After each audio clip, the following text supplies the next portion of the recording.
Sabe o que o elefante faz para ficar elegante? Troca o F pelo G. Ah, elefante que é elegante.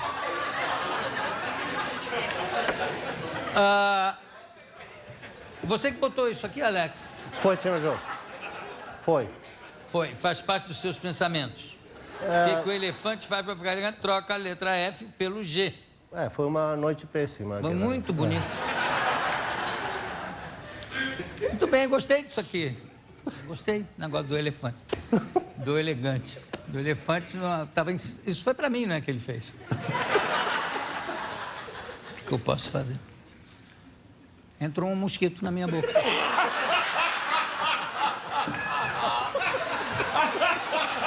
Entrou? Eu tentei pegar. Mas ele, ó, já tinha engolido. Aí passa a ser problema dele. Enfim. Ele estuda a educação, a família e os relacionamentos há mais de 60 anos. Eu vou conversar com o psiquiatra José Ângelo Gaiarsa. Venha pra cá.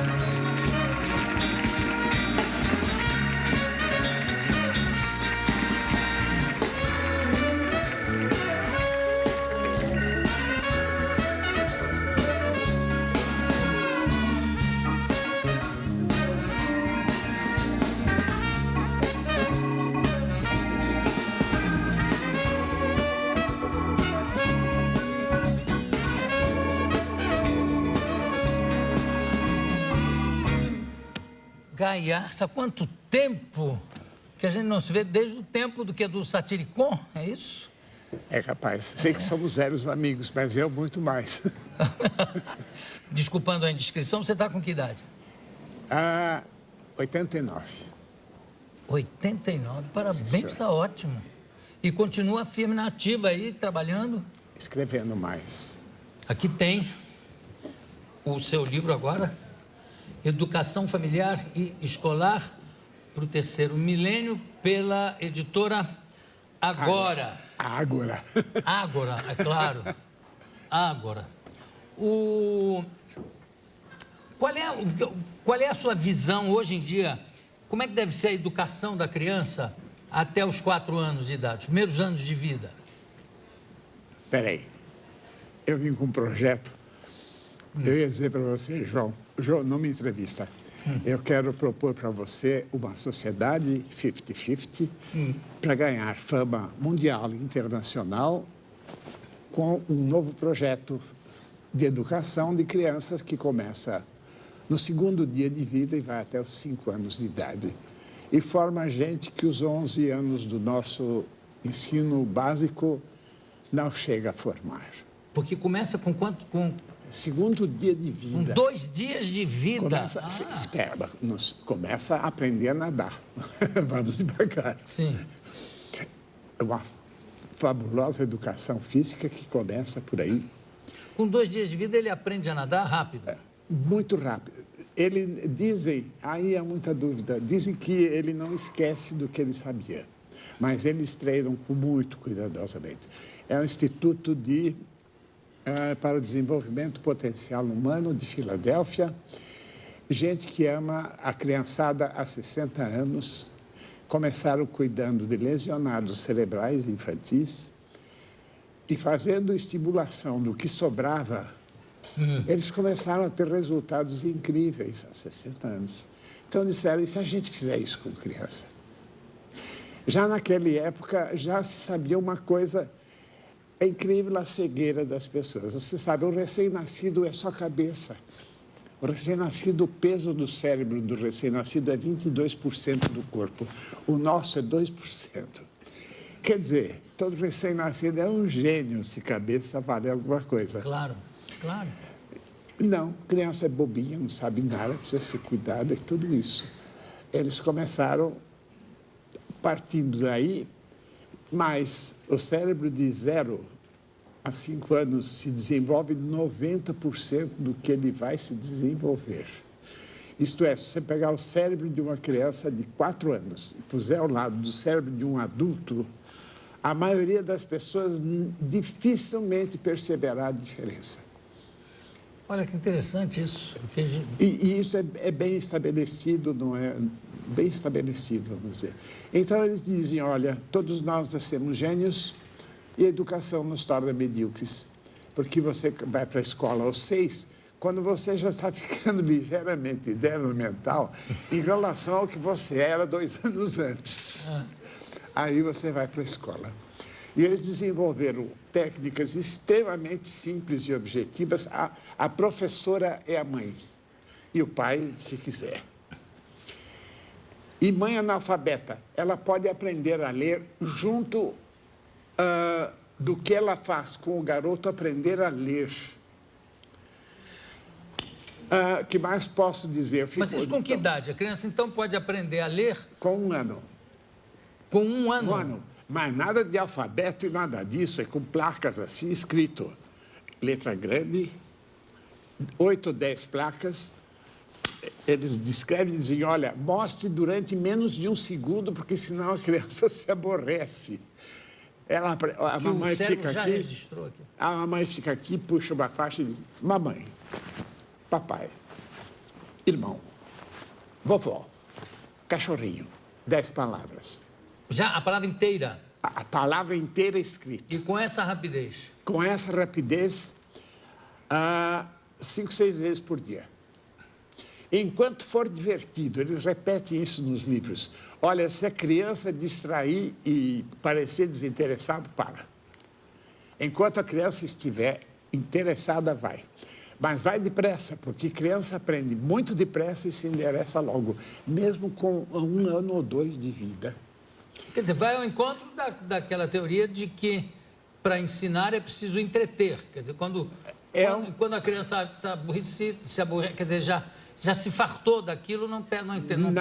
Não entra mais. É como a gente, se a gente está de saco cheio. Quer dizer, o entretenimento é fundamental. Agora, o que me apaixonou neles, ensinam a ler, começam a ler, a ensinar a ler com 1 ano, começam matemática com 1 ano, mas não com números, que é, imagina, muito abstrato. É com o mesmo tipo de cartão, com bolinhas. A mãe mostra 2, 5, 7, 3. Eles aprendem matemática rapidamente. Vai complicando aos poucos, evidentemente. Começa simples, mas é sempre nessa técnica. Não mostre números, mostre coisas que a criança identifica muito bem. Dizem que todo mundo nasce com ouvido absoluto, identificando a capacidade de identificar as notas absolutamente perfeitas, sem ter referência. Ele escuta o som, pá, e fala si bemol, o que seja. E que, com o tempo, a criança vai perdendo essa habilidade, inclusive por mandatos paternos e maternos. Esse menino, para de cantar, você desafina muito. Não, para, está fazendo barulho. Então, pelo que você está me dizendo, a criança deve nascer também com essa capacidade musical. Isso eu não sei. Eles não dizem, não me passou pelos olhos, não sei. Mas digo, para aprender... Eles identificam muito voz. É outra experiência essa de comportamentalistas. Mas se você usar essa coisa da imagem para ensinar as letras musicais, deve funcionar. Você desenha o dó... Não, desculpe, as letras não. Faça o som. A criança não tem nenhuma capacidade de abstrair, de somar sinais abstratos. Isso ela não tem. Sei. Mas é o som. Mostre a nota e dê o som. Dê o som. Aí ela canta. Aí ela pega. Ela pega. Mas a questão da fala é incrível. Recém-nascidos, filmados com alta precisão e registro de movimentos do corpo inteiro e registros de som dos presentes. A criança recém-nascida, quando ouve falar, ela faz uma pequena dança de pequenos movimentos de acordo com os vários sons que ela ouve. Sempre os mesmos movimentos diante das mesmas palavras. E se você põe música, ela não dança, nem se mexe, só com voz humana, qualquer que seja a língua. A loucura da nossa tendência a falar começa com ela quase como um instinto, assim, que está no corpo inteiro. Aliás, a maior tolice da aula de português é achar que a palavra é falada com o corpo inteiro, com a cara, com o tom de voz. Nunca ouvi isso numa aula de gramática, que você fala com o corpo todo, com o tom da voz, com o olhar, com a posição, com o jeito. Não, é a palavra divina, isolada, não sei onde.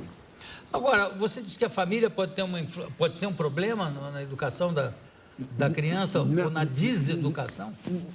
Não, aí eu não gosto de falar, porque eu fico muito antipático. É mesmo? Então não fala. Só porque eu não falo. Durante 50 anos fui terapeuta empenhado 6, 7, 8 horas por dia. 90% do que eu ouvi em todo esse tempo eram queixas familiares. Eu saía do consultório, mas a família, mas a mamãe, mas o papai. De que família estão falando? Então não mexo mais nisso, porque já deu muita encrenca. Deixa eu voltar à história do bebê aprendendo a nadar e da experiência que fizeram com crianças com lesão cerebral. Isso. Lesão cerebral mínima ou, quer dizer, lesão cerebral grave? Grave. Depende muito de ser cuidada bem precocemente. Não, você falou um dia... Não, desculpe, são duas coisas. A educação do normal que eles criaram começa com um dia. O lesionado chegava na clínica como estava, nunca recém-nascido. Sim. Quase sempre com defeitos evidentes. Mas a técnica eles aprenderam aí. O recém-nascido mal enxerga, lampeja e luz, 8, 10 vezes, 5, 6 vezes por dia lampeja e luz. Aos poucos você desenvolve o sistema visual.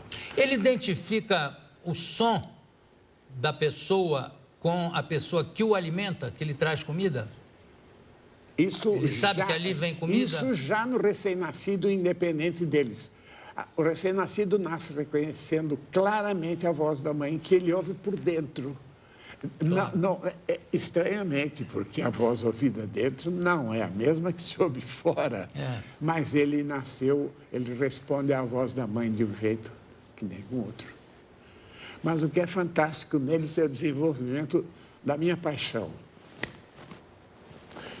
O cérebro cheio de truques. 2/3 do cérebro, deixa eu dizer, servem para você se mexer. O movimento humano é a coisa mais complexa do universo conhecido. Pegue todas as danças, todas as lutas, todos os esportes, todas as artes circenses. O corpo humano pode fazer coisas inacreditáveis. No nosso mundo, em que consiste a educação? Em paralisar cada vez mais. A criança é viva, ágil, inventa coisas, corre, pula, começa. Faça assim, se mexa, não corre tanto, não sobe, não pula, não corra, não faça. A educação consiste em paralisar devagarinho os movimentos. E na sala de aula, como é que fica? Eu nem quero pensar. Quer dizer, estão quase pondo fogo na escola, né? E ninguém pensa que essa criançada a partir de 6, 8, 9, 10 anos, o que é que estão querendo que eles aprendam? Comprei a coleção do Estadão sobre o programa. Ainda hoje estão ensinando o que há 80 anos atrás tentavam ensinar para mim no ginásio. É muito parecido o programa, quase um século atrás. E hoje tem história da filosofia, muito mais evoluído. História da literatura universal, para garotos de 12, 13 anos. Eu tenho várias professoras. Elas perdem a cabeça ou se alienam. Assim, entrou na classe, ela desliga. Porque só sendo um sonâmbulo, porque senão ela sai voando pela janela. Enlouquecida. O Gaiarsa, eu não queria terminar sem perguntar se você continua não acreditando na monogamia. Não acredito na monogamia. Não acredita na monogamia? Nem como uma opção... não, de dedicação. Faz favor de olhar para a minha cara que você já está tendo as respostas. Estou olhando. Para o psiquiatra é ótimo que se defenda muito. Olha, a coisa mais comum do mundo é briga de casal. E o que se faz em família são coisas horríveis, porque em família pode. Em família? Pode. Em família pode. Família pode. Eu conversei com José Ângelo Gaerça, que está lançando educação familiar e escolar para o 3º milênio pela editora Ágora. Gaerça, muito obrigado pela tua presença. Daqui a pouco a gente volta.